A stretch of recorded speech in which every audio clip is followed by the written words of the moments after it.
सोचिए किसी सुबह पुलिस आपके दरवाजे पर दस्तक देती है और आपको गिरफ्तार करके ले जाती है, तो आपका पहला सवाल क्या होगा? मुझे गिरफ्तार क्यों किया जा रहा है? ये सवाल सिर्फ स्वाभाविक नहीं बल्कि आपका संवैधानिक अधिकार है। भारतीय संविधान का आर्टिकल 22(1) साफ कहता है कि किसी भी गिरफ्तार व्यक्ति को बिना देरी उसके अरेस्ट के ग्राउंड्स बताए जाएंगे।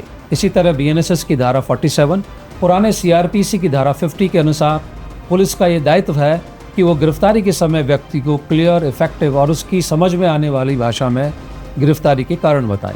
सिर्फ इतना कहना कि आपको जांच के सिलसिले में या मामले में संलिप्त हैं, इसीलिए ले जा रहे हैं, ये काफ़ी नहीं है। ऐसे अस्पष्ट शब्द काफ़ी नहीं। पुलिस को स्पष्ट बताना होगा इस अपराध में किस धारा में किन तथ्यों के आधार पर गिरफ्तारी हो रही है। ये केवल एक प्रक्रिया नहीं बल्कि एक मौलिक अधिकार है। अगर ग्राउंड्स ऑफ अरेस्ट सही तरीके से नहीं बताए जाते तो गिरफ्तारी अवैध मानी जा सकती है। अब इसे समझते हैं एक चर्चित केस से। जून 2025, मेघालय के सोरा में एक दंपत्ति हनीमून पर थे। पति राजा रघुवंशी का शव संदिग्ध परिस्थितियों में मिला। पत्नी सोनम रघुवंशी पर आरोप था कि उसने अपने प्रेमी राज कुशवाहा के साथ मिलकर सुपारी किलर से पति की हत्या करवाई। 3 जून 2025 को एफआईआर दर्ज हुई।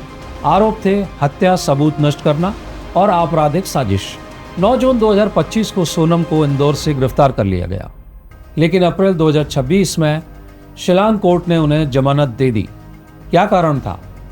कोर्ट ने कहा, grounds of arrest were not effectively communicated to the accused. दस्तावेजों में हत्या की धारा बीएनएस सेक्शन 103 सबसेक्शन 1 की जगह सेक्शन 403 सबसेक्शन 1 यानी संपत्ति का बेईमानी से दुरुपयोग लिखा गया था। कोर्ट ने इसे सिर्फ क्लैरिकल एरर नहीं माना, क्योंकि वही गलती कई दस्तावेजों में थी। अदालत ने कहा कि आरोपी को स्पष्ट रूप से ये नहीं बताया गया कि उसे मर्डर के आरोप में गिरफ्तार किया जा रहा है।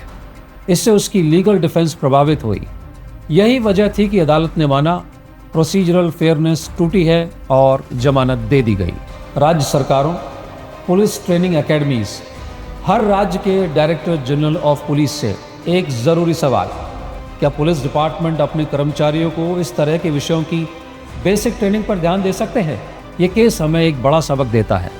जस्टिस सिर्फ सजा नहीं, प्रक्रिया भी है। गिरफ्तारी ताकत का प्रदर्शन नहीं बल्कि कानून की पारदर्शी प्रक्रिया है। अगर प्रक्रिया गलत है तो गंभीर आरोपों में भी अदालत हस्तक्षेप कर सकती है। कानून जानिए, अपने अधिकार पहचानिए।